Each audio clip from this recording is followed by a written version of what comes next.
Hey everybody, I hope everybody's had a blessed weekend and a blessed Monday. We made it through it.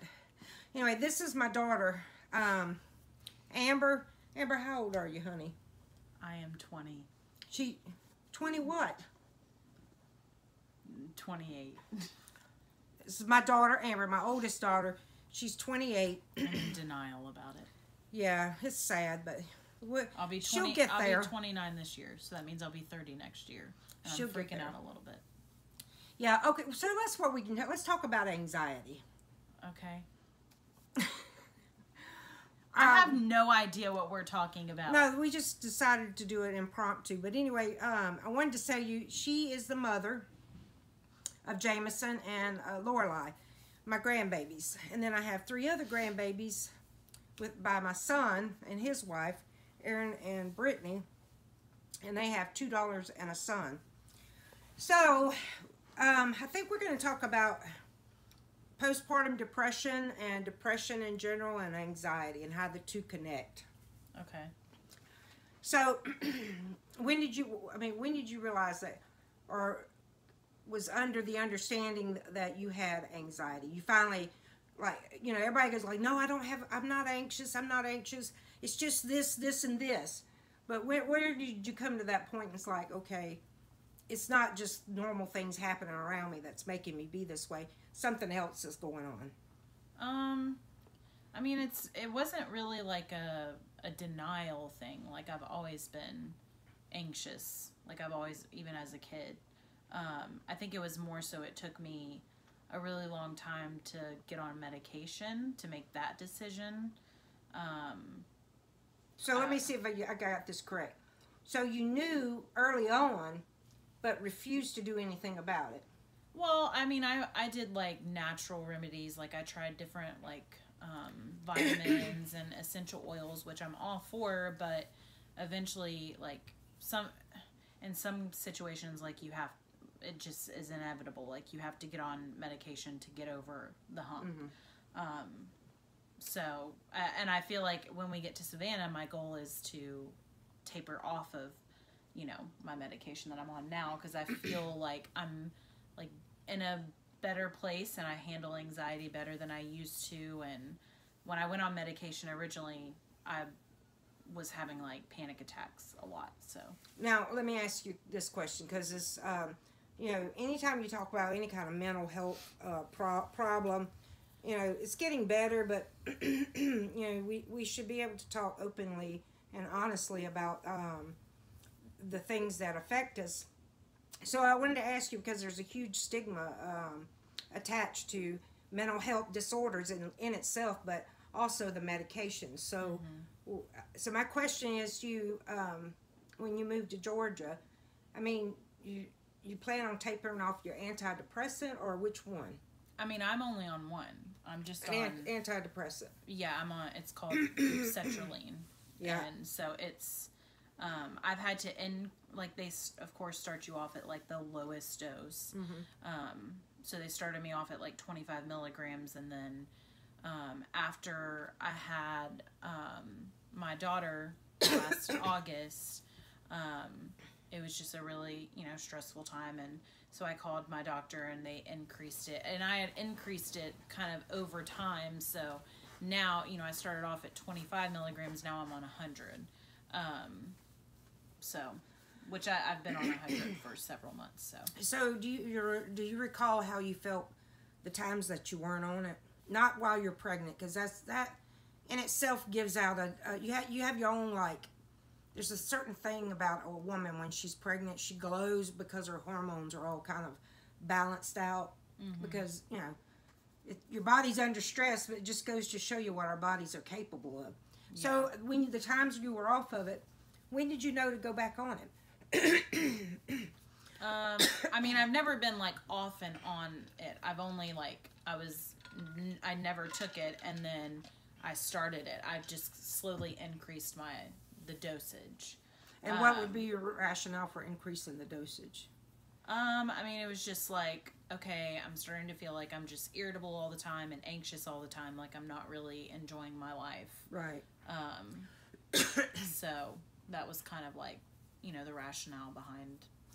Okay, so yeah, I know you didn't. You went and got the doctor to prescribe something to you for sleep, but you really do need to give it a good try. Like take it for a month, because I remember my whole life I would just wake up in the morning. I was irritated. Here, scoot this way. I was just irritated, and the least little thing would just set me off. Mm-hmm. And now, but since I've been on that sleep medicine, I usually wake up refreshed, and the other thing is when your mind is not in a good place, it eventually goes out to the rest of your body, and your body's going to scream at you and tell you, hey, something's broken and I need you to fix it. Yeah, but my opinion on antidepressants and like she was saying, sleep medications and all of that. I do believe that there are people that it is a legitimate, like it's genetic, or there is something like just a switch that's off in their brain or something. I do believe that medication should be used with like therapy, because in my opinion, anxiety and depression are a symptom of a bigger problem. Because I know for me, like when I am anxious, I am now at the point where I can stop myself and be like, okay, why am I feeling this way? And really anxiety and depression, it's usually, and like I said, this is my opinion and my personal experience, but it's usually you're just so focused inward. My husband and I have a saying. He says, like, you need to get out of your head, and so I believe there, and like I said, I'm at this point where I can, when I start feeling anxious, I can turn it into gratefulness. As soon, and That's then awesome. That changes my perspective. It really, a lot of it is all perspective. That's right. Now, like I said, there are people, like I know someone, they're bipolar, and she's on medication for that. And like with sleep medications, I'm very I try to be very holistic in how I treat my kids, like when they get ear infections and stuff, and really just with like how we kind of do like a no sugar diet, just try to be very health conscious until Grandma Gigi comes. Yes, she I brought him in, root beer and some it had chocolate on the popcorn, and it was coated popcorn and all kind of yummy. It was yummy, but and I do, like, we do have treats every now and then, but what I was getting at is they're like with sleep, she told me like about the sleep medication she went on, and I tried it, but then what I ended up doing was like, okay, well, why am I not sleeping well? Am I not giving myself time to release the melatonin in my brain? Like, am I not like decompressing in the evenings enough? Like, I tried to assess what my night routine was, and that made all the difference. So that's kind of where I come from with with medications and all of that. Yeah, and listen, hey, I was on too many meds at one time. I don't like medications either because the side effects, I have horrible side effects to medication. I'm very sensitive. I have a lot of allergies, but had I known what I know now when I was her age, I would have said, okay, if I'm not getting any sleep, well, other things are going to begin to break down. And I truly believe if I had gotten an adequate amount of sleep, I can handle every day, and I actually look forward to other things. And the other thing is, with anxiety, if you can get into a routine, a routine is so important. Like, okay, I get up, I go make coffee, I let the dogs. I mean, you don't have to be specific on it, but routine and a schedule that also helps alleviate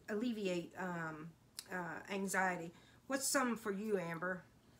that alleviates anxiety. Definitely routine. And what are your triggers as well? Yeah, definitely routine. I mean, if you look on our fridge right now, I have a like routine that it's all on there of like, this is what time I get up. I mean, that's another thing. So routine, for moms, getting up before your kids is crucial for me, even though, you know, I like sleep, but the days that I wake up and my oldest, Jameson, is an early riser. Like, he's up by 6:30.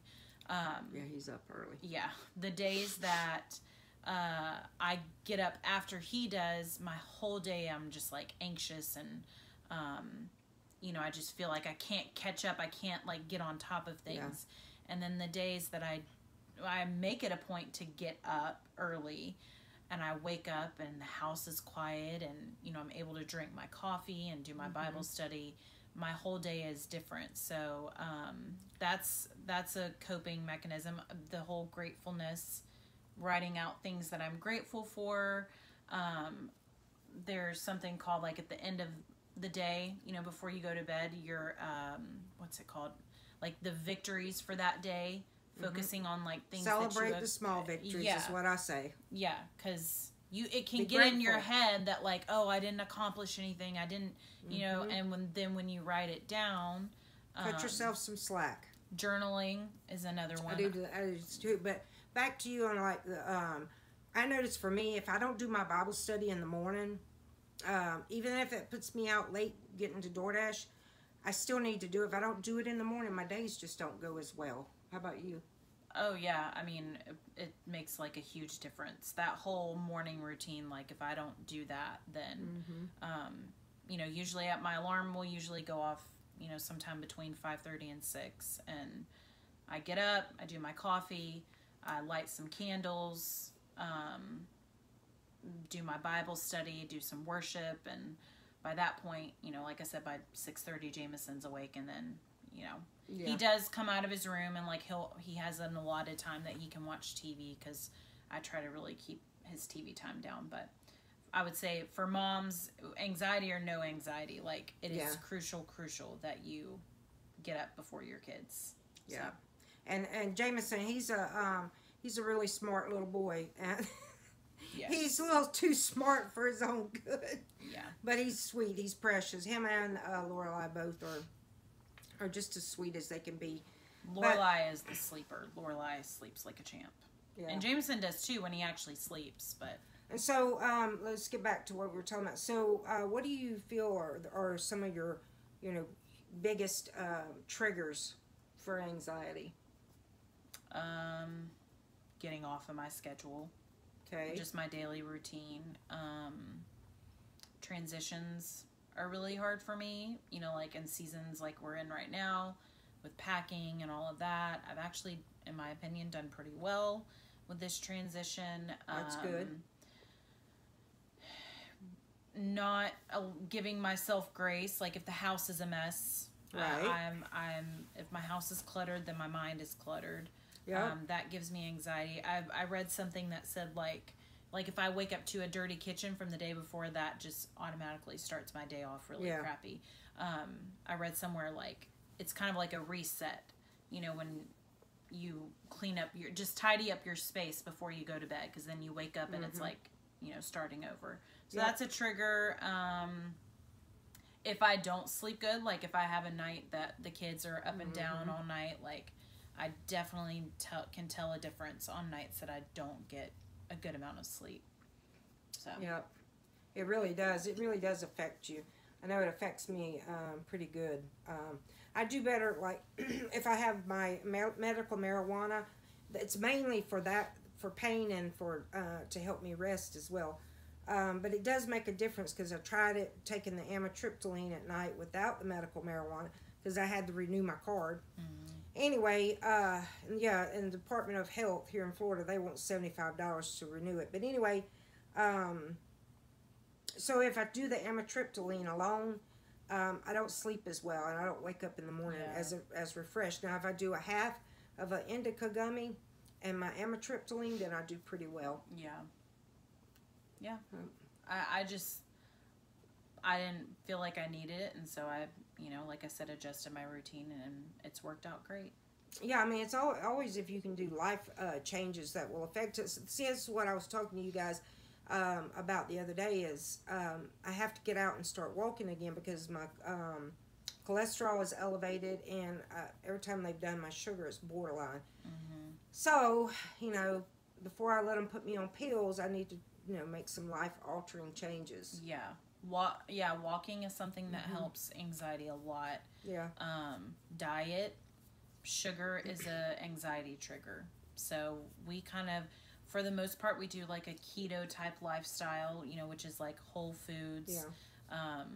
When we get off of that, I definitely notice that my anxiety gets worse. And another thing, and I'm proud of Amber for doing this, you'd be surprised about the things that you put in your mouth that affects your how you feel. Mm-hmm. And Amber and Chris and the babies, they don't drink anything usually but water, and that is so important because we don't hydrate ourselves enough. And when you don't take care of the body, it begins to break down in other areas. Yeah, Chris and I aim to drink like a gallon a day. They drink water all the time. Yeah. I don't know how people just drink like sodas. Well, I don't drink sodas, but I do drink sweet tea, but sweet tea is packing on the pounds. Oh, yeah, the sugar. I mean, but, that's my next goal. I quit cigarettes, and I'm gonna quit my sweet tea. And in the midst of that, just keep walking a little bit every day. Doesn't have to be a lot, but a little bit every day. Yeah. And eventually, every step matters.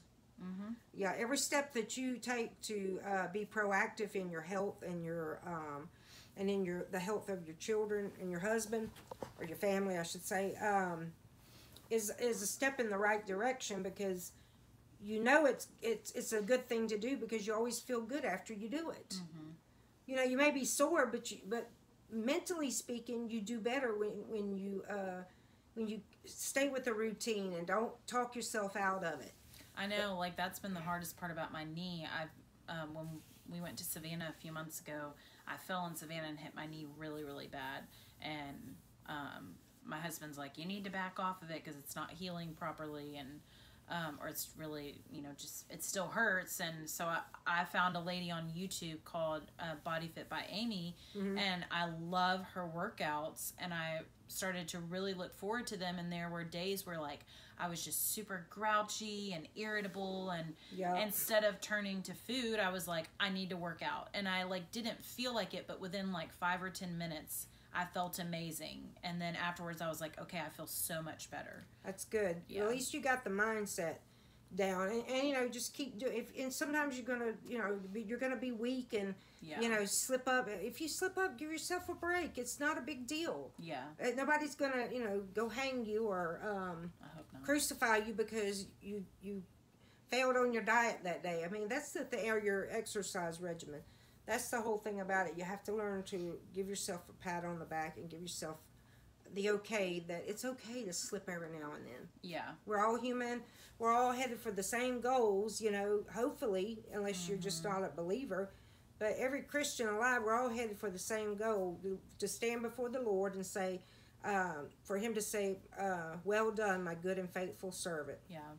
I mean, that's the main strive. Yeah. All right, guys. Well, I'm so glad that I could do this video with Amber. I thought she was going to talk her way out of it, but I'm so glad that she did it with me. And maybe she and I can still do some more when I can figure out my computer and do it via Zoom or something like that. Oh, yeah, like from Savannah. Yeah. But anyway, as always, I love talking with my daughters about things. Maddie, she doesn't really want to talk to me a whole lot. Yeah, I don't know. Amber's... It's the age. Yeah, Amber's getting better as she gets older. Except when I'm in the middle of packing and she calls me and she's like, why aren't you answering? I'm like, I'm trying to pack. And I have 2 kids. I'm a stay-at-home mom, so my life is... chaotic. Chaos. Yeah. So... I forget, but yeah, she's right. I just worry. I don't know why. I really don't worry, but, yeah. And I'm not one of those people, like, it actually, I'm a millennial technically, but it drives me nuts how our culture tells us like, if someone texts you, you have to, like, there's this expectation to answer right away or something's wrong. Right. Like, it's just that kind of instant gratification thing that our culture has cultivated. And so I like, because my phone can be in another room for hours and I don't look at it.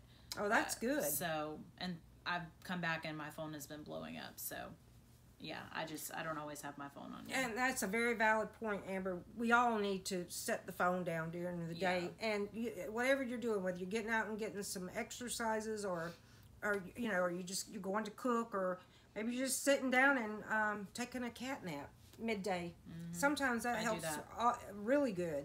I know for me, I'm getting to the point where I kind of need to. Yeah, they're good.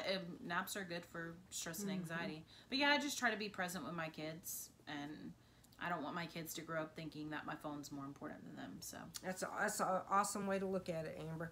All right, guys, I love y'all. Maybe y'all see me and her again. All right, bye.